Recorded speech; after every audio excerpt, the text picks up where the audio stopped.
Okay, בעזרת השם נעשה ונצליח. I want to welcome you to another session of the Lighthouse Project on the Zoom platform as we continue our learning on a weekly basis. Now that the holiday season is behind us, Baruch Hashem, we could start to explore on different subject matter. There's always different things that we could go and go back and revisit, whether it's Emunah, whether it's Mashiach classes, Tefillah classes. But right now, since we have almost like a 4 to 6 month stretch between, 4 to 6 week stretch before we really have to talk about Hanukkah, I wanted to go back to a series that actually happens to be a lot of fun. It's called the Did You Know series. And what's nice about this series is that it talks about a lot of different things that typically we don't talk about. Many people are very curious about, and they're very much in Torah sources. We find it in Torah, we find it in Midrash, we find it in Agadah. We did classes about a lot of different subject matters, and I thought that it would be fun to visit it again and to see if we could learn some Torah on a different tip. Something a little bit more light, a little bit more sci-fi. My family always makes fun of me when we start talking about these types of classes. They're like, oh, there's the sci-fi Torah. But you know what? It's there, it's real, and it's really good. So this week's class is going to be part of the Did You Know series, and we're going to focus in on giants. So before we get started, I'd like to first give some dedications and some honorable mentions. First, this class should be dedicated to Ilu Nishmat of David ben Zohara, Shmuel ben Amuma, Yaniv ben Nirina, Zion ben Zecharia, Rav Ezra Labaton, Avraham and Freddie ben Moshe, Daniel ben Juna, Miriam bat Simi, Rafael ben Pirchia Fivi, Menachem Ender ben Hanan, and Devorah Fega bat Shmuel. Also, that this should be to the general Hatzlacha, Yitbarach Shemo Shel HaKadosh Baruch Hu, that the following people merit to have health, wealth, success, bracha v'atzlacha, siyata d'shmaya, all that they do. Stacy Esther bat Miriam and her boys, Guy ben Dina and family, Michael Citron and family, Henry Gordetsky and family, Avraham and Yosef Sakal, Shalom and Eliyahu b'nei Esther, Jonathan, Moshe and Julie Yerimi, Rafael ben Galit, Avraham ben Violeta, and Ariel ben Yael. Also, for that, for a zivug for Inbal bat Jacqueline, Batchem bat Jacqueline, and for the teshuvah of Moshe Yitzchak ben Chaya Golda. Okay, let's get started. So, this particular series is very unique because it takes on unique subject matters that are able to be sourced and connected to the Holy Torah. Actually, everything is. But it's always so fascinating when you learn it out from Pesukim, Midrashim, and Jewish history. Now, since we just started Bereshit, the beginning, also the beginning of life, we come across some very interesting storylines and characters. And as a matter of fact, right off the bat in Sefer Bereshit, in Parashat Bereshit and Parashat Noach, in other words, exactly the two subjects, the two parashiyot that we've just learned in the past 2 weeks, there is mention of giants. They're called the Anakim. The most famous ones are Og and Sichon. Og Melech HaEmori, Og Melech HaBashan, and Sichon Melech HaEmori. Those are, later on in the class, we'll go a little bit more in details on those two giants. But in this week's parasha and last week's parasha, there's a mention of giants. And again, my family always makes fun of me because I love this stuff. I love this. They call it sci-fi Torah, but when you see this type of lesson is sometimes better than a Hollywood movie. There are things inside that you won't believe existed and are part of our Torah. You will be able to answer some questions that maybe you were always curious about, like, did giants ever exist? And if they do, or if they did, where do they come from? Who are their parents? How big were they? I mean, we always try to imagine giants, but how big were they? Is there any sort of a record of how big these giants were? What did they eat? I mean, the closest thing that we have is maybe some things that we see in movies or maybe in cartoons. Not only that, in our Torah, it's sourced in Parashat Bereshit. We have it in Parashat Noach. We have interactions with giants, both with Noach, Avraham Avinu, and Moshe Rabbeinu. And I'm not talking about giants like David and Goliath, even though he was pretty big and pretty massive. And I'm not talking about Shimshon HaGibor. He was also pretty big and pretty massive. I'm talking about proper giants, like the ones you hear about in fairy tales. And as a matter of fact, where are they today? Are there any giants in the world today? So in order to answer these questions, we need to go to the beginning. And in reality, we always have to go to the beginning, because if we're going to get any sort of a thorough understanding of anything, it's always good to go all the way to Bereshit, see where it started from, and take it from there. So,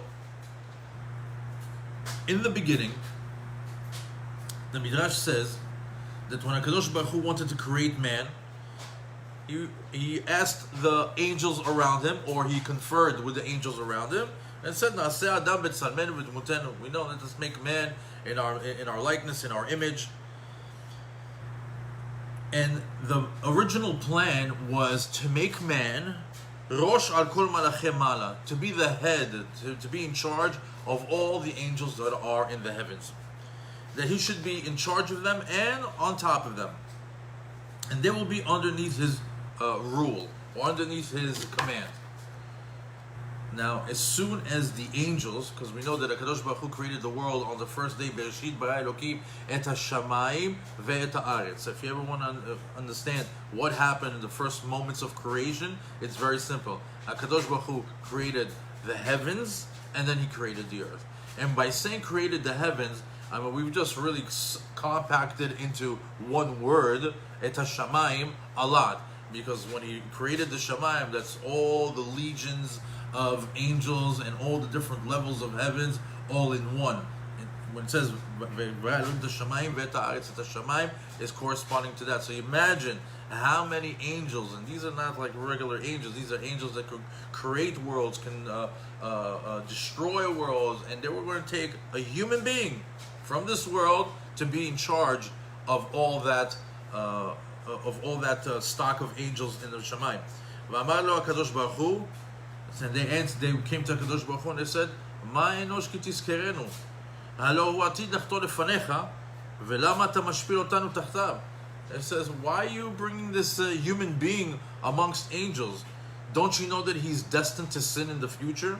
Why are you insulting us and putting us, or degrading us, and putting us under his command? That was the first ta'ana, the first claim that the angels had against man. So the Kadosh Baruch Hu answers them. He says, if you were on earth just like man, you would sin just like him. Miyad in that exact same moment, they looked down on earth, and at that same moment when they were having that conversation, they saw the women, the females of the world, the human female that Hashem created, that they were good, they looked appealing to them, to their eyes, and they desired him. And HaKadosh Baruch Hu took these angels and threw them down to the earth. Fallen angels. And these fallen angels are called Bnei HaElokim. And they actually have a name. We don't find them in the Torah, because this type of information you rarely find in basic commentary like Rashi. But if you open up the Midrashim, almost all of them reveal to us what happened in that moment, who were the angels, what's their names, and even the dialogue that happened during this time. So anyways, as these fallen angels come into planet Earth, they are the title that they get in the Chumash is Bnei Elohim, the sons of God, or in other words, angels, just another way of saying angels, and their name is Aza and El. In other words, that's their name. There's a different place where it's brought that there's a different name. Later on, we will learn out the different name, but basically, it was two angels.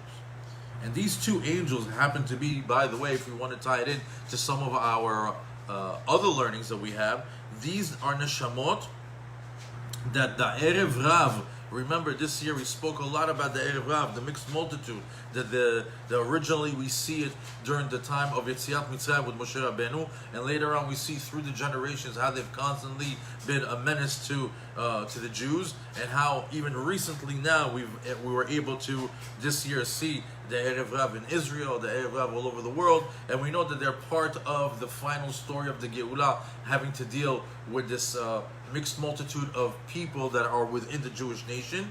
And the souls of the Erev Rav come from these two fallen angels. As a matter of fact, these fallen angels have several names. They are also, if you ever go through the Chumash, you'll see that they have different names, but they refer to them, but they actually happen to be the exact same two angels, or two fallen angels, or their descendants, their offspring. So the other name that they're giving them is Nephilim, and the Erev Rav come from these two angels, these two fallen angels that are also named Nephilim.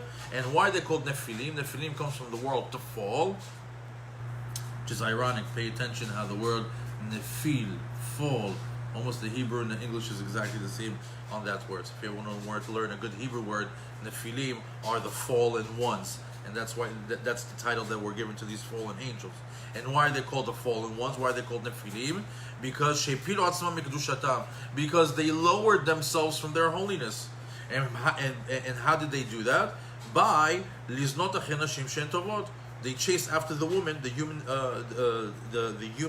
beings, the human females.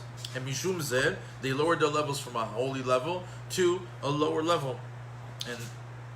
And by doing that, the Kadosh Baruch Hu took any souls that were connected to Erev Rav, any souls that were connected to these two fallen angels from Olam Haba, and he took them and he put them all here in Olam Hazeh, and he's giving them all the sachar, any sort of reward that any of these neshamot should get while they're here on this planet, they're going to get over here, because Erev Rav have no chelek in Olam Haba. But their source comes from these two angels. I thought it was very interesting to mention it, since we learned earlier this year a bunch of lessons about the Erev Rav. By the way, we know that the Erev Rav, the Midrash, if you recall, we said is Nega Ra, that they are an evil influence. And we know that Nega Ra also is an acronym for their what constitutes, what makes up the Erev Rav. So for the Erev Rav, if you take Negara, the Nun, the Gimel, the Ayin, the Resh, and the Ayin, that stands for Nun is Nephilim, the fallen angels. Giborim, those are the mighty ones, which are the offspring of the Nephilim. Anakim, that's the giant. The Resh is Rephaim, that's also the offsprings of the giants. And then the Ain is the Amalekim, that we see that even the Amalekites come from the progeny of these two fallen angels. And if we start to search for these giants in our Torah, if you go to the 6th chapter in Genesis and you read the Pesukim Aleph through Hey, or the first pasuk to the 5th pasuk, you'll see that it starts to mention them, and we'll start. And it came to pass when man commenced to multiply upon the face of the earth, uvanot yuladu lahem, and daughters were born to them. And the sons of nobles, or the sons of God, or the fallen angels that we're talking about, saw the daughters of man that they were beautifying themselves. Why kitovot? And beautifying themselves, meaning that they started to use makeup. The beginning of time was makeup, and revealing skin was introduced through the daughters of Cain. And when they saw that the woman had started to go without sniut, starting to reveal flesh and to beautify themselves by coloring their hair and using makeup, that enticed these angels. And it says, "Vayru bnei Elohim et bnot ha'adam ki tovot hena." They saw that the daughters of men were beautifying themselves. "Vayikhu lahem nashim mikol asher bacharu," and they took for themselves wives from whoever they chose. In other words, they fell down to this earth. They chose a human female in order to marry them or to procreate with them. I'm going to skip that next pasuk. It says, "Vayomer Hashem lo yidon ruchi b'adam lo'olam shagam bahu basar vayomav 120 shana." This is right after the flood. It says that I'm not going to let my spirit not quarrel forever concerning man, because he is also flesh, and his day shall be 120. That's where we see the source of it. We say ad 120. We say let him be until 120 years old. Where do we get that? Pereshit, Perek Vav, on Pasuk Gimel, it says Vayiyu amav 120 shana. You see that Hashem says that 120 years is a good age for a person to have. And the last pasuk is exactly connected to our lesson today. It says, "Hanefilim hayu ba'aretz ba'yamim hahem," and the Nephilim, the fallen angels were on the earth on those days. V'gam achreched, and then afterwards, asher yavo bnei Elohim el bnot ha'adam, when the sons of nobles, or otherwise, aka the fallen angels, would come to the daughters of man, Hema giborim asher ma'olam anshe Hashem, and they would bear them. In other words, they were able to have children with the humans, and they are the mighty men who were of old, the men of renown. In other words, the offspring of a human and this fallen angel created a type of new entity, a new creation. Not a new creation, but a combination of a creation, and they called them here Giborim. Giborim meaning the strong ones, the mighty ones. So interesting. That's the first time that we see a mention of this in the Torah. Midrash Rabbah says that the Nephilim, these fallen angels that we speak of, have 7 different names. They're called Eimim, Refaim, Giborim, Zamzumim, Anakim, Avim, Nephilim. Now, the reason why they have all these different names, because he gives, I'll read just a few just so we can get a sampling of their character. Eimim, what's Eimim? Eimim comes from the word Eima. Eima means fear in Hebrew. Eimim, shekol mi shereotan hayta imatan ufatav. Anyone who used to look at them, fear would grab a hold of them. Okay, so that's a good name. Eimim, like the fearful ones. Refaim, what's Refaim? Refaim is when something becomes rafui, when something becomes loose or becomes weak. So the reason their name would be Refaim, shekol mi shera'a otan haya lo yibo refek sha'ava. Anybody who would look at them, his heart would melt like wax. Giborim, they were mighty ones. Obviously, they were physically strong. Anakim, meaning that their stature, they were huge. And also, the reason they said Anakim, the word Anakim in basic modern Hebrew means giants. But the reason why they said Anakim, it says Shayu onkim galgalei chama v'omrim hored lanu geshamim. They said that they were so big that they would block the vision of the sun. It seems like they could even hug the entire sun, and they would worship these giants, and they would even pray to them that you're so high up in the heavens, please hored lanu geshamim, bring down the rain for our crops. And the last one, Nephilim, and Midrash Rabbah gives an ulterior definition to why the Nephilim, the fallen angels, are called Nephilim. שהפילו את העולם ושנפלו מן העולם ושמילאו את העולם נפילים בזנות שלהם. שהפילו את העולם, what happened? They lowered the standards of the world, meaning that their addition to our world wasn't a positive one. They degraded the world that they came into. ושנפלו מן העולם, and they also fell from the olam. Which olam? The upper worlds. They fell from the upper worlds into the lower worlds. ושמילאו את העולם נפילים בזנות שלהם, and they filled the world with additional Nephilim just like them, but in their improper relations with human women. Rabbi Chia says that these Nephilim herichu yamim, they used to have a very long life, and the reason they called Nephilim is because they fell out of the heavens. But when they started to procreate with the human beings, with the human females, their children were called Anakim. So in other words, the original two are called Nephilim. The children are called Anakim, giants. And furthermore, the reason why they were called Rephaim meaning the continuation of that, notice that there's almost like their name is defining them. Nephilim, fallen angels. Anakim, their offsprings, what are giants. And then the last name that we find them, it says they were called Rephaim. What's Rephaim? Again, when something becomes loose, something becomes lax. And the reason why they called them Rephaim, like lax beings, because ever since they came into this world, they started to partake in worldly matters, and they started to disassociate themselves with the upper worlds, with the heavens. They weren't any more interested in the upper worlds, as Nikeu Rephaim, because they disconnected from the heavens and were more connected to this world. They received the word Rephaim. So even here, according to the names that you see that they're mentioned in the Torah, you can actually decipher what stage these giants are in existence. If it's they just landed, just got here, if it's their offspring, or if they're already really embedded in the world and the way they're partaking it. And later on, we'll see why these names are so important. Now, we know the names of the angels. The name is Uzzah and Azza and El. So you should know. Does it sound a little familiar? I'm going to say it one time just for the lesson, but it's not good to say their names. But does it sound familiar? Uzzah and Azael. Doesn't it sound a little bit familiar, like the sacrifice that we give on Yom Kippur called the Azazel? So you should know that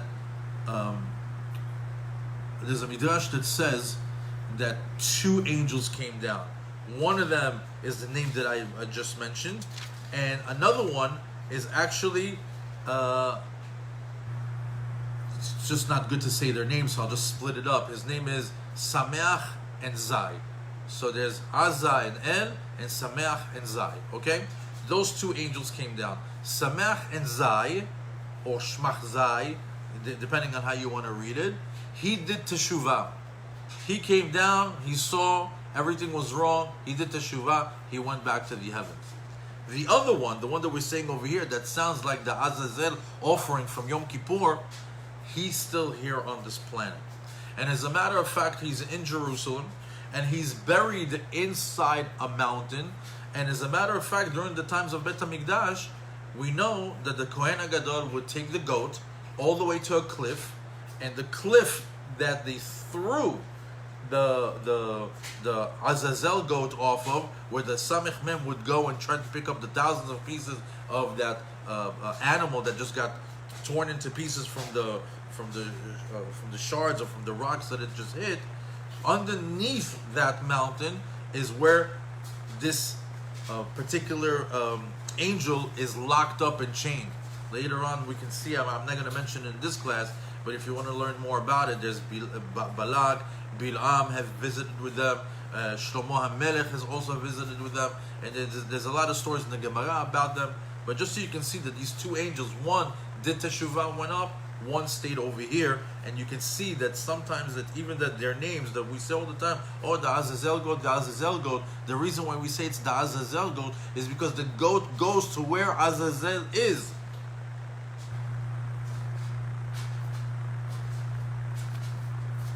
Furthermore,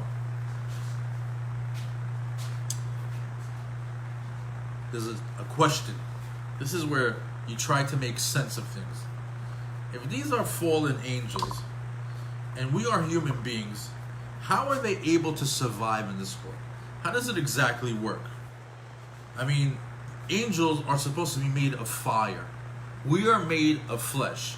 In other words, I'm pretty sure that when fire meets its flesh, it should burn. It's just not a good match. How is it possible that these Nephilim were able to procreate with human beings? So Rabbi Yosef in the Gemara says, I'm sorry, Amar Rabbi Chia, Eluhem Elu shekatuv b'hem v'of yofef. I'm sorry, he asked the question. Ve'im tomar, ech yechlu litkayem ba'olam hazeh. And if he asked the question, how were they able to survive in this world? Amar Rabbi Chia, Eluhem, he says Rabbi Chia, that these are the ones, me'elu shekatuv b'hem v'of yofef al haaretz. It says that this is the ones that are mentioned in the Torah, ve'of yofef al haaretz. And we know that HaKadosh Baruch Hu created the fish and the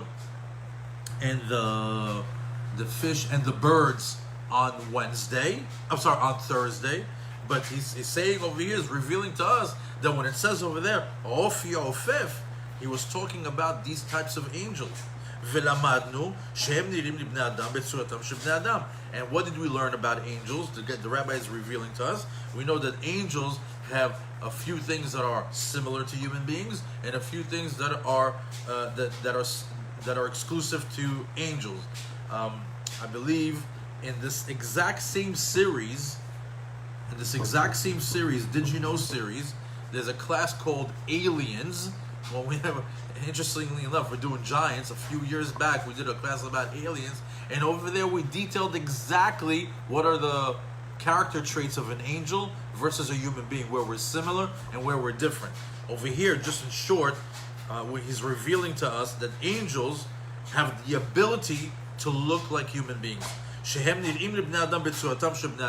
They appear to human beings in the form of human beings. And it says, and then it continues to say, so how is it possible that you're able to morph themselves from a shape of an angel to a shape of a human being? See, he continues to tell us, they have the ability to morph, to shapeshift to many different shapes. And when they come down to this world, they have the ability to transform themselves, to shapeshift, and look as if they are in the shape of a human being. Wow, that's very interesting, because now when you're walking in the street, how do you know if it's not a shape-shifting angel? Maybe not. All right, let's continue. Pirkei de Rabbi Eliezer says on this on these angels. Ra'u Malachim, these angels that fell from their holy places in the Shemaim, who did they see? They saw Bnot Cain. They saw the daughter of Cain, Malchot Gluyot Basar Erva, that they used to walk around showing skin, showing the things that should be covered and should be in tzniut.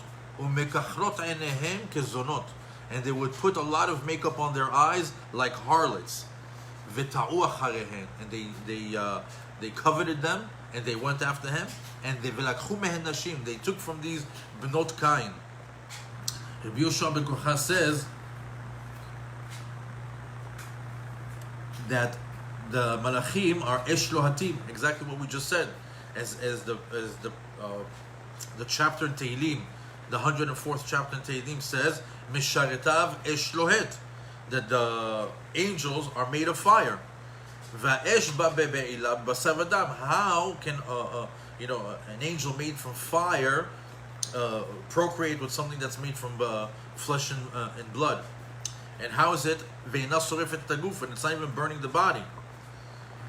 So it says the answer to that, B'sha'ah shenaflu min hashamayim mekom kedushatan kochan ve'komatan ke'adam. When they fell down from the heavens, they lost that. They lost that fire. They lost that quality that belongs to angels. And kedushatan kochan ve'komatan ke'adam. It happens to be that now they became much lower in their holiness, and their power and their stature is equivalent to human beings. There is no difference between the way the human beings are and their flesh and blood as a morphed angel, and that's how they were able to procreate. And that's how they were able to have relations, even though they were made of completely two different entities in the beginning of time. Rabbi Tzadok says that the Anakim, which are the offspring of the human females and the fallen angels from the Shemaim that are now in the form of a man. Rabbi Tzadok says that these Anakim that became now the offspring happened to be that when she gave birth to them, they became giants. Meaning, even though the angel looked like a man and she was a human, but their offspring produced giants. That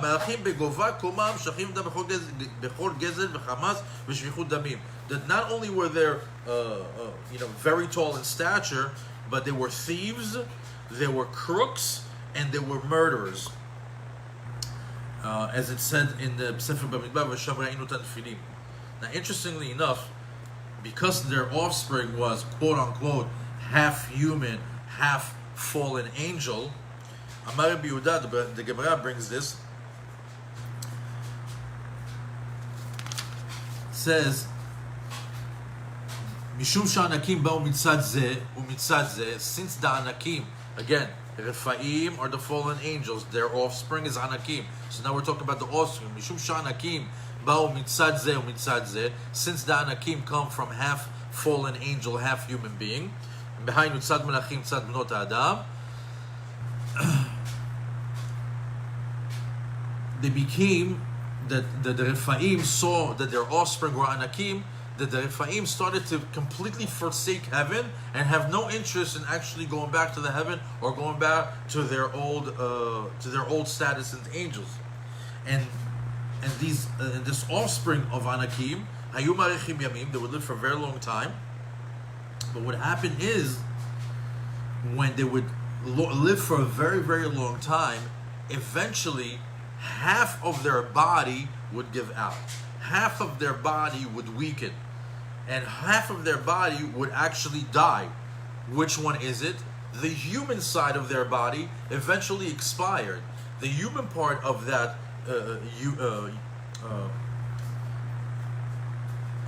union of half fallen angel and half human being, the human part of it would eventually die, but the other half would continue living because the angels don't expire.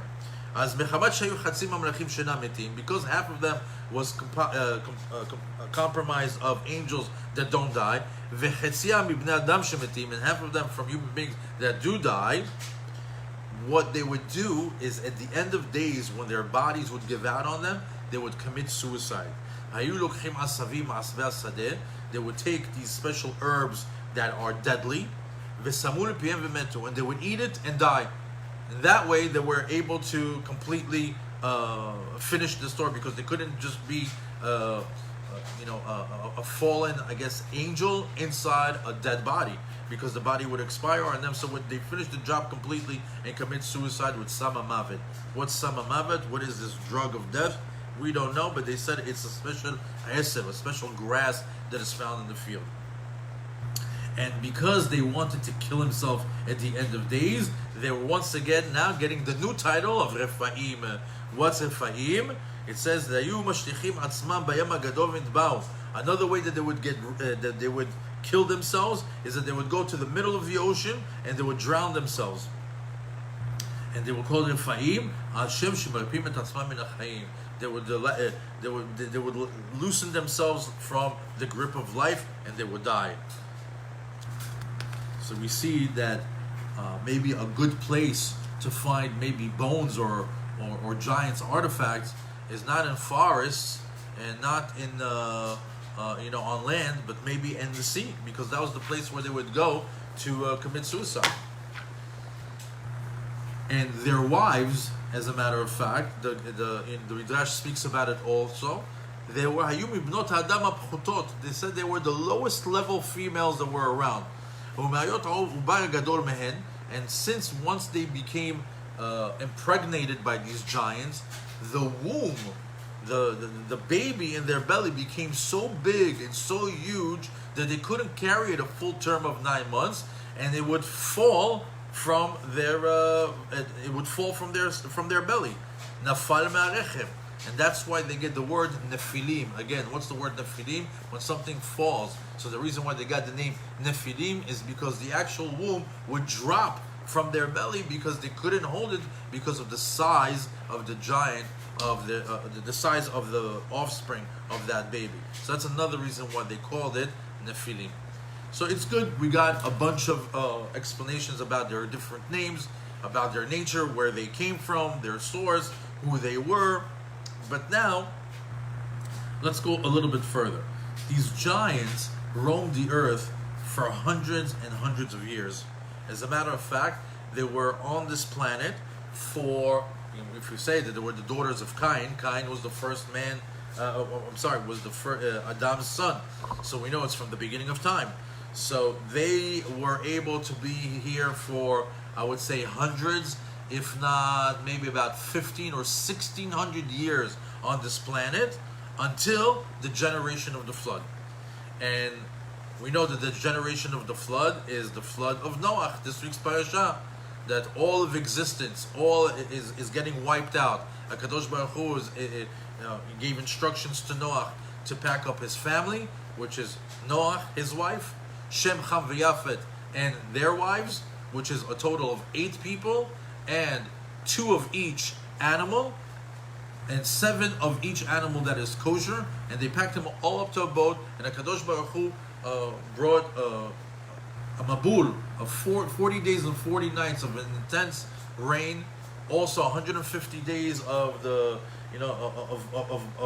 of the water channels from underneath the earth bubbling up hot water, and the whole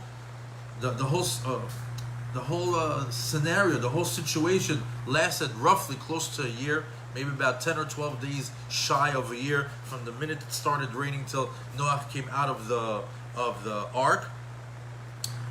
And that's the time where all the giants were killed off. As a matter of fact, all of existence was killed off. HaKadosh Baruch Hu pressed the reset button, and he's starting over with just a few animals and Noah and his family. Now, if that's the fact, if everyone has been wiped out off the planet except for Noah and his family, then how is it possible that in next week's parasha in Lech Lecha we're going to see a giant, Og, which in this week's parasha is known as Og. In next week's parasha he's known as Og, comes and visits with Avraham Avinu. If everything got wiped out of the planet, how did this giant make it? And as a matter of fact, I'll just give you a sneak peek. If we go to the end of the Chumash, when Moshe Rabbeinu, right before entering Eretz Yisrael, before all of the 12 tribes go to inherit the land of Israel, he had a couple of battles. And the 2 battles that Moshe Rabbeinu won before his death was 2 battles versus 2 giants. One is called Og Melech HaBashan. Over here is already a king Og. And next week's parasha is just going to be regular Og. In Parashat, in the Sefer Devarim, he's going to be Og Melech HaBashan. He's already became a king. And Sichon Melech HaEmori, another giant called Sichon and Melech HaEmori. So how could it be? Here are 2 giants when there should be no more giants left in the world after the flood. So here we have a very interesting story.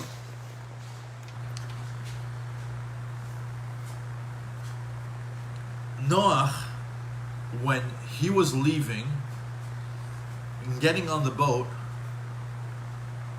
Og, this giant that we're speaking of, and later on we'll talk a little bit more detail about his size, his stature, his history. We'll really zoom in on this particular giant. Comes over to Noah. So imagine Noah is about to sail off on this journey with the animals, and comes one huge giant to him, and he tells him, "You have to save me too." Noah says, "I can't save you. I have no room in the boat." He says, "I'll make with you a deal. I'll hold on to the boat. The boat had like some sort of a wooden ladder or something to latch onto. So he says, I'll hold on to the boat the whole time as long as you feed me from the inside." So Og says, if you are willing to save me and feed me and make me survive this flood, Og swore to Noach that he'll be Eved Olam leNoach veZaro, Im Yatzil Oto, that he is going to be his long life slave to him and to his family forever and ever, should he save him. And wouldn't you know it, Noach acquiesced. And the whole time while you guys are imagining a boat in the middle of the ocean with all the animals, now you have to add another visual. And the other visual is that there's a big giant holding on to the boat. And Noach opening up the window every day and feeding him food, keeping him alive. And that's how the giants made it past the flood, past the Mabul. And that particular giant's name is called Og, which is also known as the Palit. The Palit is like the escapee, the one who escaped. Later on in the Chumash, you'll see that the Palit came to visit Avraham. Who is the Palit? It's Og. Why is he called the Palit? Because he's the one that escaped. All existence got wiped out and he was able to escape. Well, that explains Og. I get that. But you did mention that there was another giant. His name is Sichon. So, what's the story with him? How did he make it after the flood? So this is a more interesting story than Og's deal with Noah. Sichon, Melech HaEmori, as we know him later on, but just right here, right now, we'll call him just Sichon, happens to be Og's brother. But his story is different. His story of how he made it past the flood is a very interesting one. Og had a father, and his father's name was Achia. Sichon ve'Og are brothers. They are the sons of Achia. Achia is the son of Shamchazai. Remember, I told you about there's opinion that there are the two angels. One was Shamchazai and the other one was Azza and El.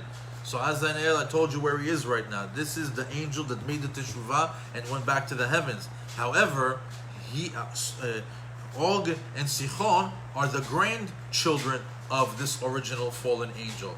However, his son, their father, Achia, right before the flood, he went and he forced himself on Ham's wife.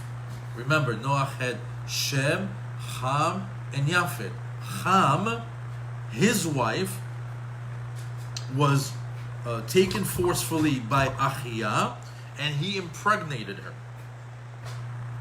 And the entire time while she was on the boat, Sichon was in her belly. Now, as the plot thickens, we know that one of the rules on the boat was that no one was allowed to have relations, because as the Shem is bringing deen, judgment onto the world, as the world is going through a destruction, as the world is going through some sort of a reset, a renewal, but it's going through a very the whole situation of the Mabur. HaKadosh Baruch Hu said this is not the right time to have relations. A person should not have relations while the world is going through that. However, 3 people did have relations in the boat, in the ark. One of them was Ham. And the reason why Ham had relations with his wife on the boat is because a month or 2 into being on the boat, Ham's wife begins to show. She started to grow a belly. And he got so embarrassed because he knows it's not his. So he wanted to have relations with her just to save face. So nobody could say that, where did this baby come from? You're not supposed to have relations. So he went ahead and had relations with her just not to get embarrassed. But he knew very well that it wasn't his. And who was it? It was the child of Achia. And Achia is the father of Og. And Sichon is the stepbrother of Og. So as a matter of fact, 8 people went onto the boat, but 9 came out. Sichon was born on Tevat Noach. Now,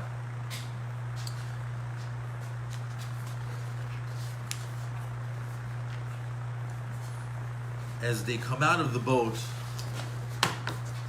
and I guess, we don't know much of what happened after they come out of the boat, but the next place that we see Og mentioned, Sichon and Og will get mentioned later on in the Chumash, but just the next time that we see the name mentioned is we see that Og is called the Palit, like I said, the escapee.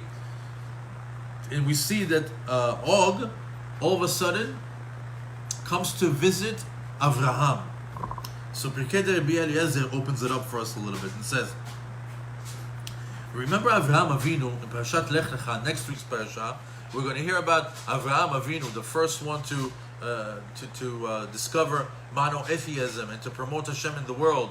And ironically, his parents were had a shop for idols, and the famous story where they left him to watch the store, and when they came back, all the idols were broken except for one idol holding a hammer. And when his father asked him, well, who broke all these idols? So Avraham Avinu pointed to that one. That one. He's the one that smashed all of them. And so his father told him, that's not possible. He's made out of wood. He's made out of stone. He can't do anything. He goes to him, exactly. So why do you worship him?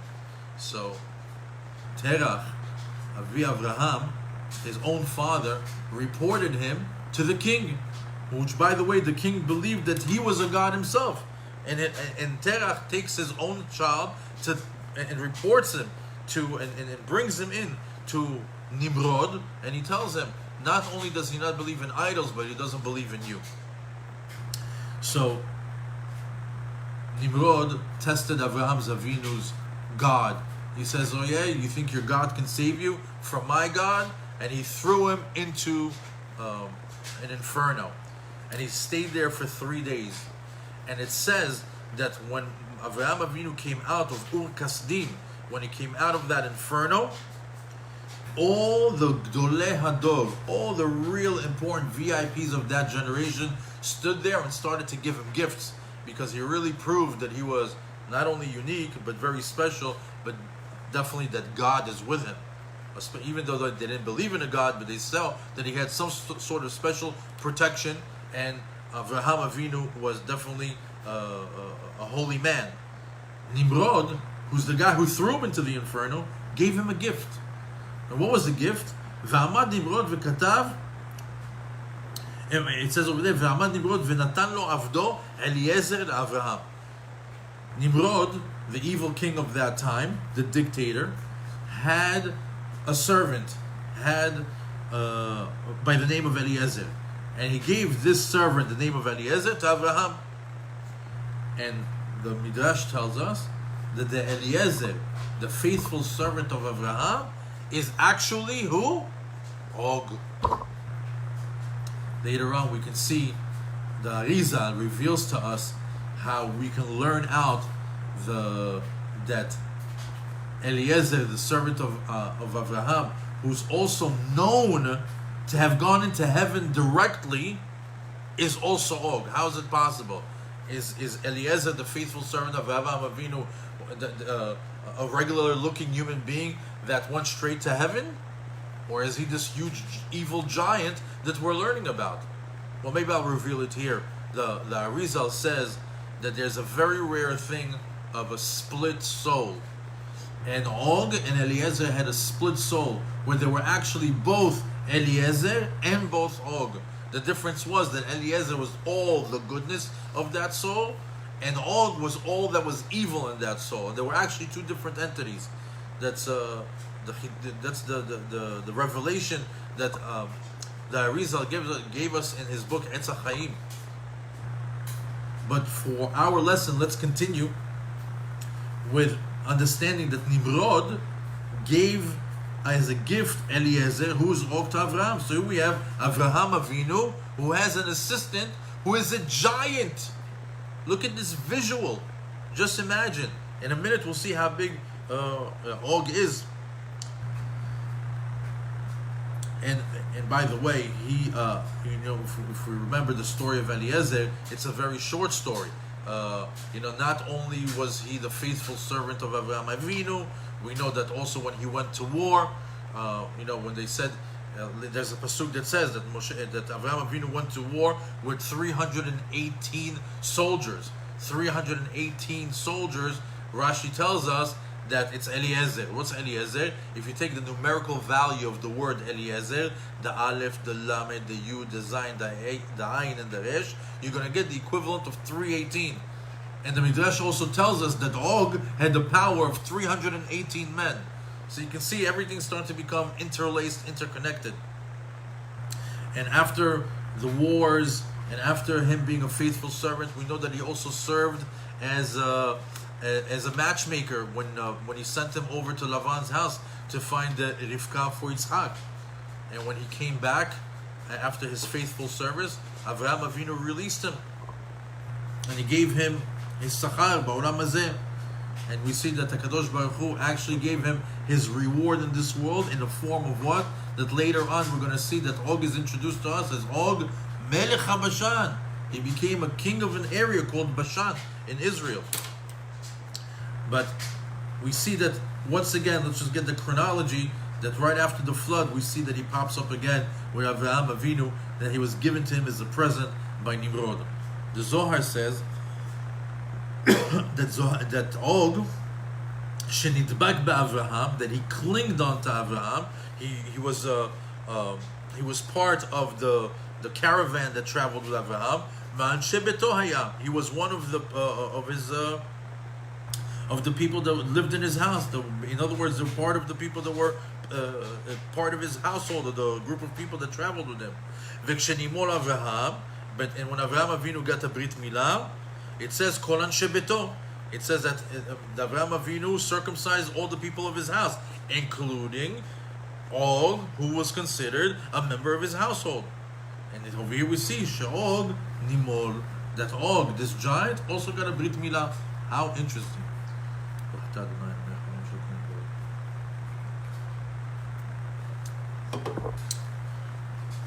Now,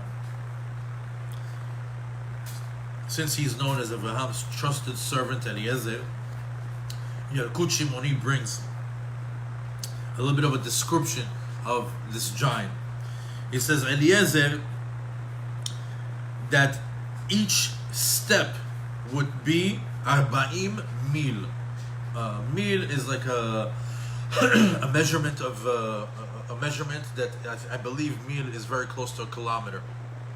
So imagine that every step he takes is 40 kilometers. It says that Pam Achad Ga'arbo, it says that one time Avraham Avinu got upset with Og, and because Og was so scared of Avraham Avinu, out of fear, his teeth fell out. And when that tooth fell out, they said that each tooth was roughly about 2 meters, each tooth. And Avraham Avinu took that tooth and made a bed out of it. And some say he created a chair out of it, that his entire life, if you ever go to Avraham's tent, you would see that he would sit in this chair made out of Og's tooth. And it's very interesting because, again, these visuals are so dramatic. So if you want to think about what was Og's size, and keep in mind, Og is one of the smallest giants in history.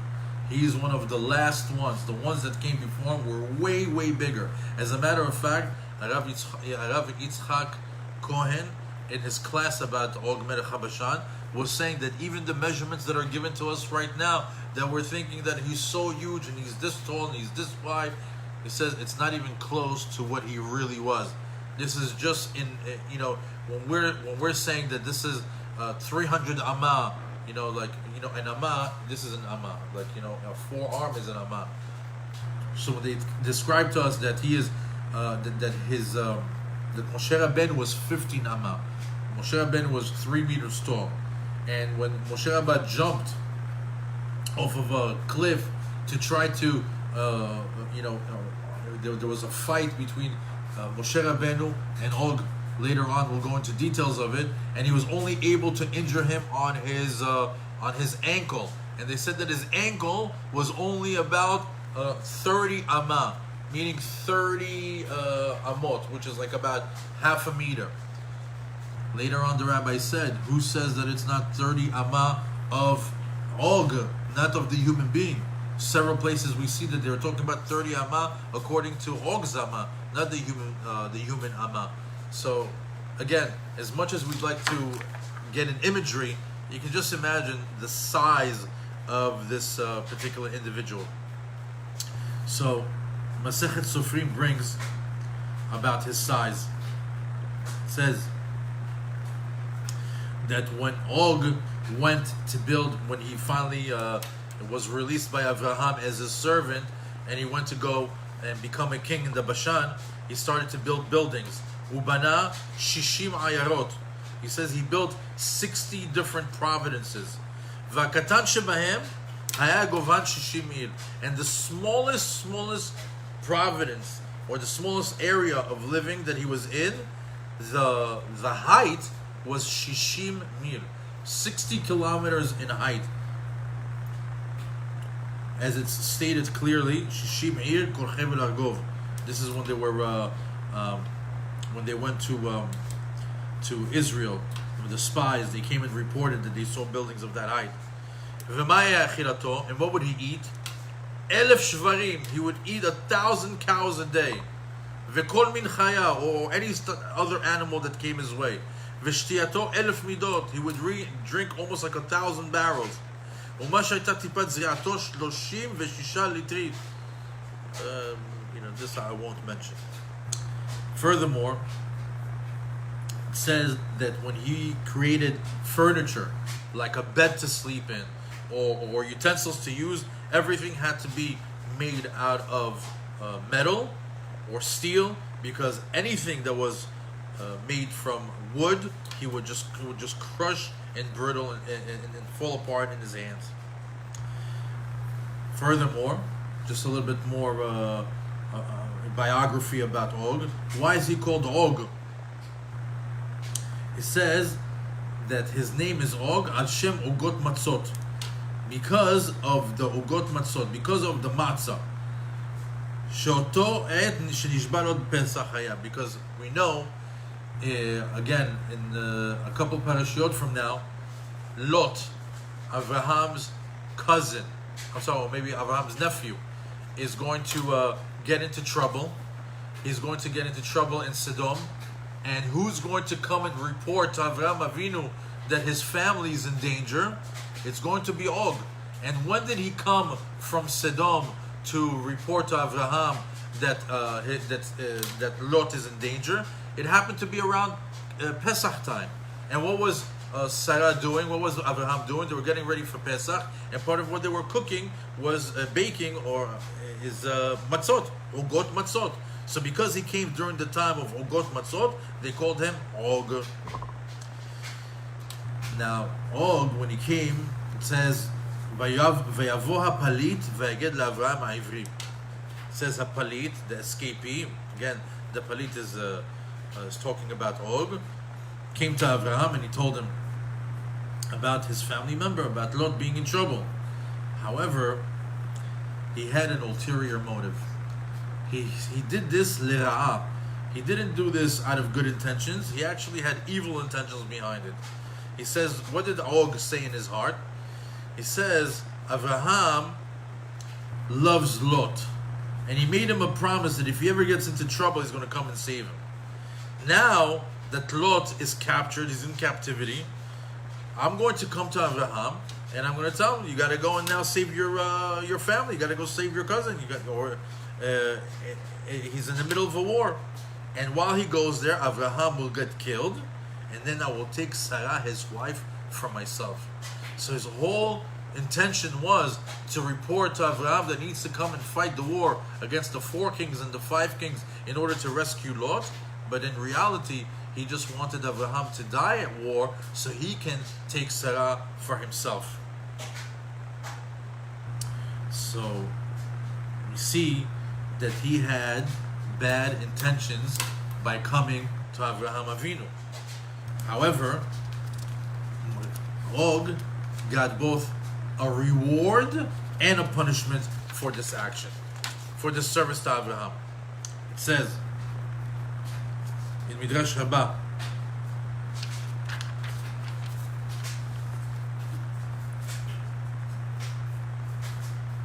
Amar lo HaKadosh Baruch Hu, Chayecha, he says, mark my word, it says all those steps that you took all the way from Sodom, all the way to come to Avraham Avinu in order to let him know about Lot, for every step that you took, I'm going to give you a reward and you're going to have a long life. However, but because you were conspiring to kill the righteous Avraham Avinu,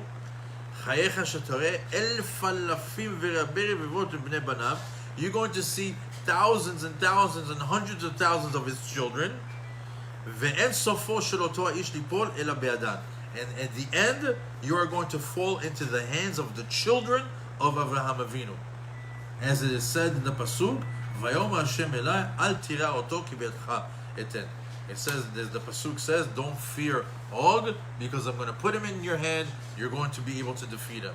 So he got the reward for coming and reporting, long life, but the punishment was that he's going to die in the hands of the Jews. Later on we're going to see it's going to be in the hands of Moshe Rabbeinu. By the way, just a side point, look at the reward that God gave the wicked. Even a wicked giant who wanted to kill Avraham Avinu and marry Sarah, Hashem gave him reward for all the steps he took just to come and report that Lot is in captivity. Imagine how much reward the Kadosh Baruch Hu gives to his children, to the Jews that keep Torah and Mitzvot. Just a little side point. Let's continue with this, with his story. Furthermore, Og, even though that besides this incident over here of how he came to report to Lot, we know that he was a servant, that we went to war, or the Midrash says that Og is the one that went to fight with him, and Og who Eliezer, and that Eliezer is Gematria 318, that Og has the power of 318 men. But there was a few other things that Og did that wasn't correct, and he got punished for. It says when Avraham Avinu did a big mishtet, did a big seudah celebrating the birth of his son Yitzchak, and I remember Og recalls that when all the great people of the nations would come, he would make fun of Avraham, and he would say that Avraham preda akara v'no molid. He's a barren animal, and he doesn't. Preda akara just said that he's barren and he's not able to make children. So Kadosh Baruch Hu says, Og, you're embarrassing on the gift that I gave to Avraham Avinu. In other words, Og was saying, how could this possibly be that Yitzchak was born to Avraham Avinu at 100 years old and to Sarah at 90? Avraham is preda akara v'no molid. He's barren. He can't have children. So Kadosh Baruch Hu says, you want to make fun of the present that I give to Avraham Avinu? You're going to see thousands and thousands of the children of Avraham Avinu that are going to come to you and eventually are going to kill you, and you're going to fall in their hands. Again, from the Pasuk, Vayomer Hashem al tir'a oto. The Likutei Avani says that Og Melech HaBashan Haya Eliezer Eved Avraham. Likutei Avani brings it straightforward. Og Melech HaBashan, he is Eliezer, the servant of Avraham, and he has a schut, he has a merit. What was the merit that Og has? B'shvi shegamar chesed im Yitzchak Avinu shevi lo et Rivka. The one chesed that he has is that he brought Yitzchak Avinu, Rivka, as his shidduch. And right after that, he was freed by Avraham after Yitzchak's shidduch, and Hashem gave him the reward for that. That not only will he have a long life, but also he will become Og Melech HaBashan. He will be a king in this world. And many years later, we see Og again, meaning right after Avraham Avinu releases Eliezer after he brings the shidduch of Yitzhak. The next time that we see Og in the Chumash is all the way after Yetziat Mitzrayim, after the Jews were in Egypt, after Yetziat Mitzrayim, about after the Jews are in the desert for 40 years, on the 40th year. And now you can imagine, the Og has been around for a very, very long time. For a very, very long time. If not over 1,000 years for sure. We see Og pop up again, and this time he's not dealing with Noach. This time he's not dealing with Avraham. This time he's dealing with Moshe. Let's see what happens here.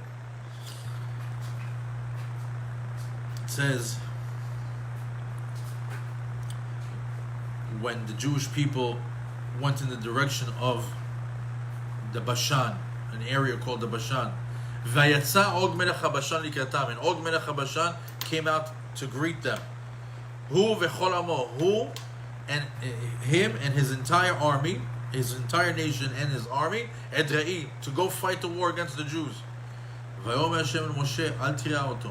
Hashem tells Moshe, don't fear him.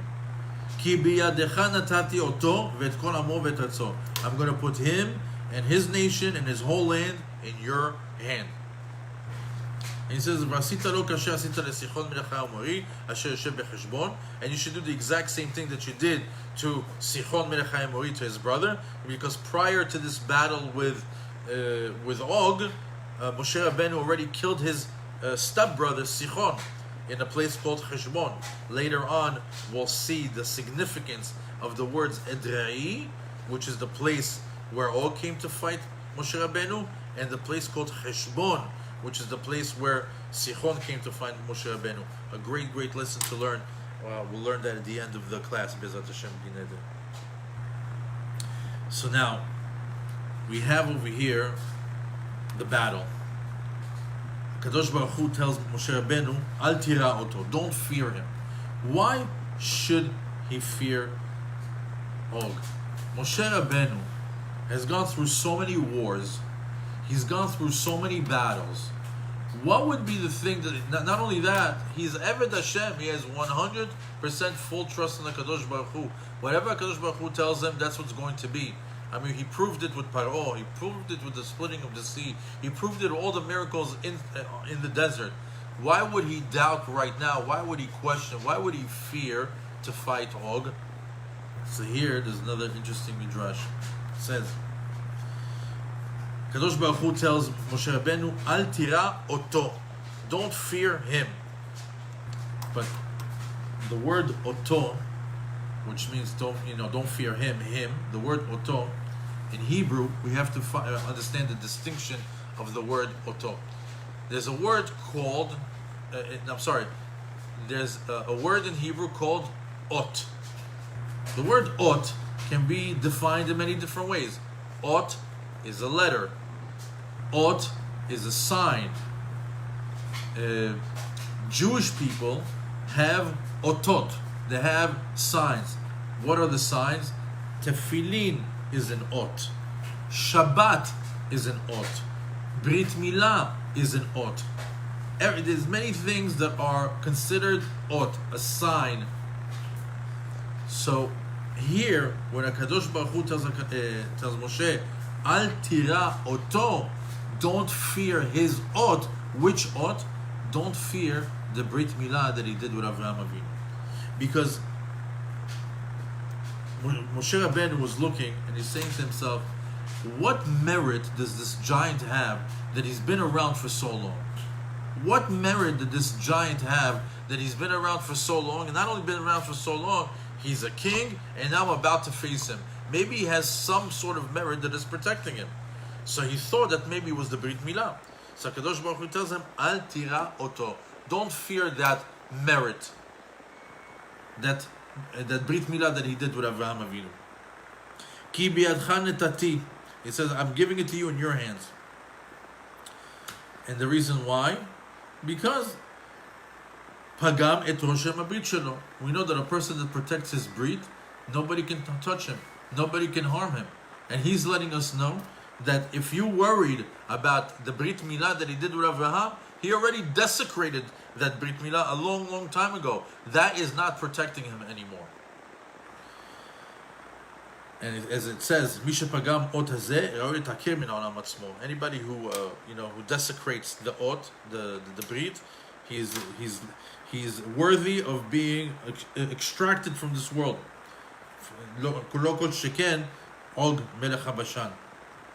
Now, Og, Moshe Rabbeinu also saw something very interesting. When Moshe Rabbeinu, before he killed the Egyptian, he had a special gift. He looked left, he looked right, and then he killed him. And then he said, and then the Egyptian was killed. So the details of that was that Moshe Rabbeinu looked into his past to see if he had any merits. Then Moshe Rabbeinu looked to his future to see if he has any proper offspring, that maybe tzaddikim that might come out of him. And since he saw that there was nothing good in the past, and nothing good is going to come out of him, Moshe Rabbeinu didn't hit him physically, he hit him with a name of God, a special name of God, a 3-letter name of God, and with that 3-letter name of God, he was able to kill that Egyptian. Well, Moshe Rabbeinu used that exact same skill now with Og. He looked behind, he looked into the past, and he saw that he has the merit of the Brit Milah. Hashem tells him, don't worry about it. He already desecrated his Brit Milah. There's no way that he has any sort of credit to rely on. Moshe Rabbeinu looks into the future, and he sees something. He sees a tzaddik. He says, wait. I see that there's a nitzotz. There's a spark over here of a tzaddik called Shimon ben Natanel. Shimon ben Natanel is going to be one of the offsprings of Og Melech HaBashan. And I can't kill him because a tzaddik is going to come from him. So what does HaKadosh Baruch Hu tell him about that? He says, Al tira oto mipnei sheyesh bo nitzot Shimon ben Natanel. He says, don't fear him because he has the spark of Shimon ben Natanel. Because Shimon ben Natanel is a yereh chet. He fears from sinning. And that spark that you're worrying about, I'm going to take it from him and I'm going to make it that it comes from your offspring. So now that he saw that his past has no protection, he saw that in the future the nitzotz is also protected and is going to come out through a more proper channel, then he went to work. As a matter of fact, if you take Og Melech HaBashan, Og, the king of the area called Bashan. Now if you look at the spark of the righteous rabbi that was supposed to come from him is Shimon ben Natanel. Shimon is Shin, Ben is Bet, Natanel is Nun. It spells out Bashan. So anytime you see this rabbi's name in the Gemara, Shimon ben Natanel, now you know, this is the nitzotz that was supposed to come from Og, and Kadosh Baruch Hu made it came out of Moshe. I mean, imagine you go now to learning Gemara and you just pass by a rabbi's name, but look at the story that comes from behind it. How it is interesting to appreciate it. So, finally, Moshe Rabbeinu has his encounter with Og Melech HaBashan, and it's very, very interesting because it's a famous story. And if you're ready for a Hollywood fight scene, here it comes. You have over here a giant. He grabs a mountain, an actual mountain. He rips it off of the ground, and he holds it over his hand. As he's holding it over his head, Kadosh Baruch Hu makes it that he brings on it kamtze. Kamtze is nemalim, small ants. That while he's holding the mountain over his head, a huge amount of ants come and start to create a circle. And as they're eating away at the ground, the middle falls out. Imagine like a donut shape, and it falls and it locks in Og. He's locked in with this mountain. His teeth become elongated and get locked into that mountain, and he can't move his head and he can't move his body. Furthermore, it says that Moshe was coming to fight him. Now that he subdued him with this, with the mountain that he's stuck now and he can't move, with this donut shape of a mountain and the teeth that are now stuck into it. It says that he comes and he jumps and he hits him b'karsule v'katle. Masechet Berachot brings the whole thing if you want to see it in detail, but he hits him on his ankle, he drops, and he's able to kill him. And we see that, all the promises that were made, that he got the reward and the punishment was dished out by Moshe Rabbeinu himself. And this battle that we see, this physical battle between Moshe Rabbeinu and Og Melech HaBashan, even though it's a very interesting and graphic visual for the physical part of it, but in reality, this was an epic battle in the spiritual realm as well.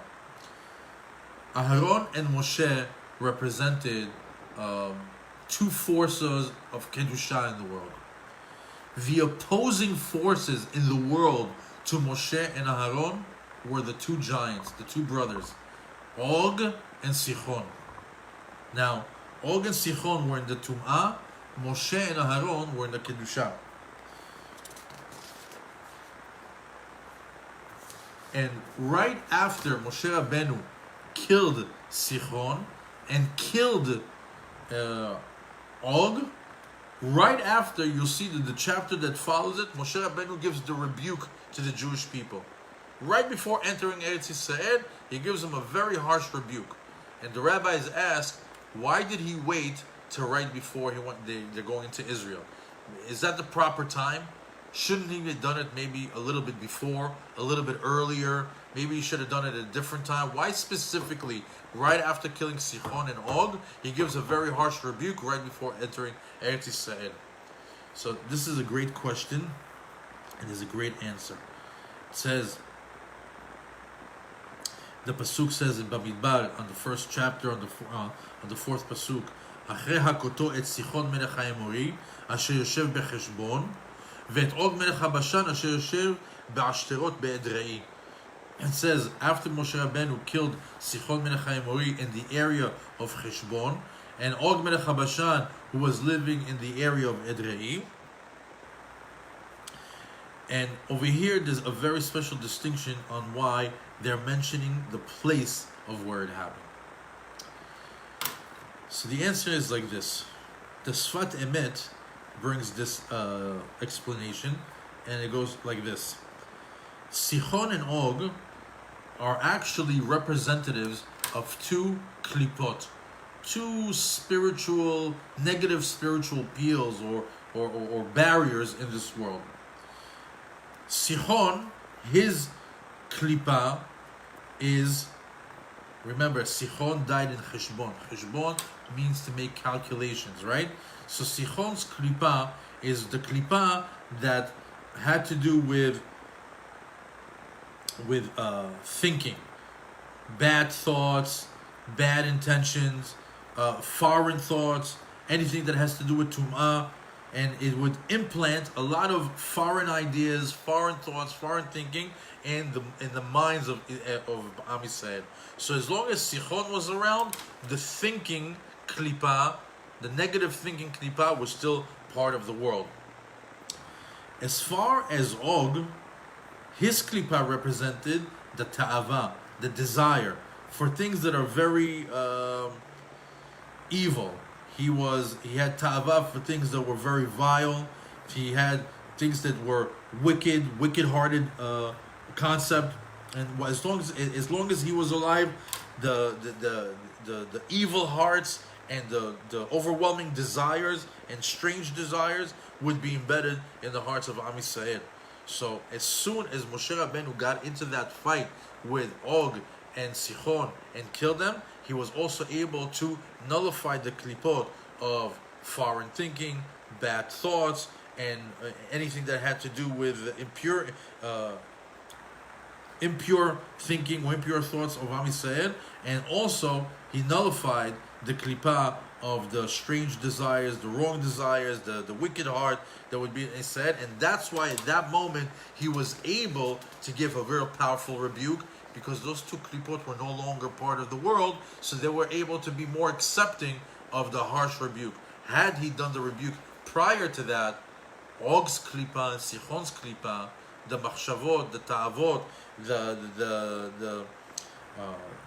the two things that usually are a hindrance to a person's spirituality, would have stopped the Jewish people from accepting Moshe's final rebuke the right way. So, by doing this, by Moshe, and by the way, this is the end of the giants that we see in the Chumash. This is the end of the giants that we see in the Torah. We took a nice little journey from Bereshit. We skipped all the way to the end of the book. You know, we started with the Nephilim, the Anakim, the Rephaim. Then we went to Og, Sichon. Later on, we saw them when they were, hundreds and hundreds of years later, what they were able to do for themselves, as well as become these gangsters, these people that, they used to charge countries money, and they would extort money from them for protection. There were, people would come to them, and by the way, this is why Bilam came into the picture, because right after Sichon and Og were gone, which were the gangsters that would protect them from enemies, that's when they dispatched Bilam, the sorcerer, to come and protect them, because now they don't have the giants to protect them. So now that they're gone, and now that their klipot are gone, their spiritual walls that brought into this world are gone, they freed up the world for different giants. Torah giants. The giants that are in every generation. Tzaddikim that control their mind and actions follow suit.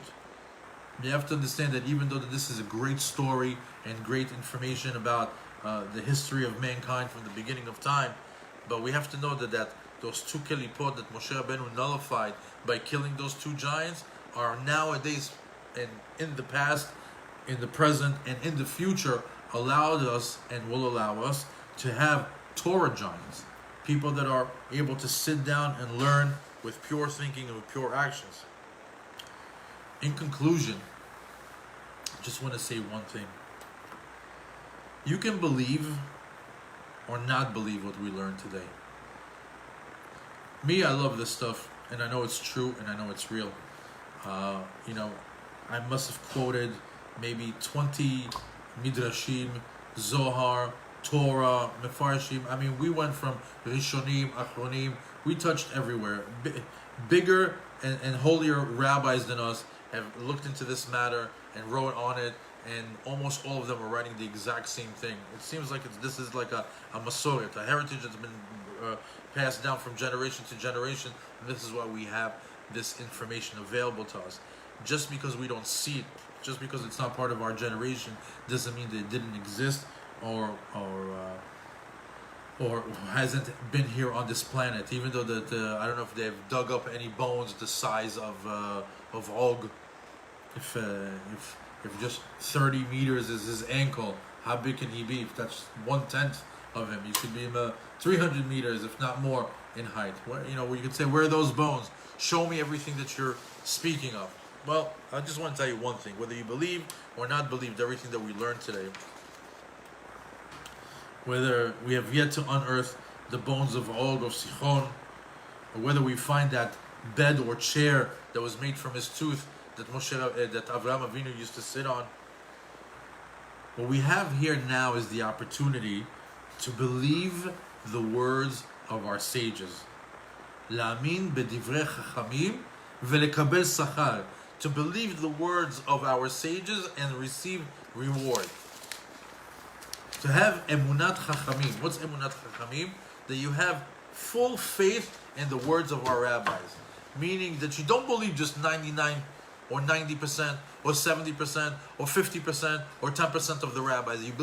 Rabbis' words, books, writings. You believe 100% of it. Emunat chachamim. I believe in everything that the rabbis are telling us. And why? Because this is a lesson that I learned a few years ago from the rabbi from my shul, Rabbi Sharabani, and it really, really made me understand this concept. Same thing could be said about the splitting of the sea on Yetziat Mitzrayim. You know, everyone was always skeptical. Oh, do me a favor, as if a sea can split, right? As if Paro really chased the Jews and drowned in the bottom of the Reed Sea, right? Well, a few years ago, came out a video of chariots, actual chariots on the bottom of the oceans in Egypt. Ornate chariots with jewels and diamonds, matching exactly the location and the story of Yetziat Mitzrayim. You know what my rabbi told me? He said, anyone who believed in Yetziat Mitzrayim up until today got a huge sachar, got a huge reward. You know why? Because he had the emunat chachamim. He believed that it happened. Whether it makes sense or doesn't make sense, whether he sees it or didn't see it. It says the Torah emet, Moshe emet, v'Torato emet. And we got the sachar for it. Now, if you go to Google and see the video, and you go to the Chumash and see Yetziat Mitzrayim, okay, easy peasy. It says in the book Yetziat Mitzrayim, and now I see the video of how it really happened. It's not the same like before. Similarly is this. You have the ability right now to believe the Divrei Chachamim, to believe the Torah about these giants, about Og, about Sichon, about their size, about their stature, about the Nefilim, about the Refaim, about the Zamzumim, about all these, to believe it.